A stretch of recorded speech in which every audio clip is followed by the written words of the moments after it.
आज भव्य असं वावगड येथे ओपनचं जंगी मैदान संपन्न होत आहे. या मैदानामध्ये अनेक नामवंत नंदी दाखल झाले आहेत. या मैदानामध्ये प्रमुख आकर्षण म्हणजे ज्या जोडीची अखंड महाराष्ट्राला इच्छा होती की पुन्हा एकदा सोबत यावा, असा जोड पुन्हा एकदा ह्या मैदानात सोबत आला आणि गटपास झाला आहे. खूप स्पीड लागला आहे गाडीला. गट क्रमांक 7मध्ये गाडी गटपास झाली आहे.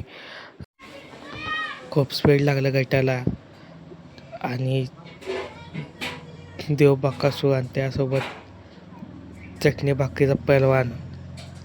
तुम्हाला माहीत असेल कोणाबद्दल बोलते. छान अशी गाडी पळाली, खूप दिवसांनी सोबत आली, पण स्पीड छान लागला आहे. समालोचक बी गाडीबद्दल खूप छान बोलले आहेत. सुंदर गाडी पळते.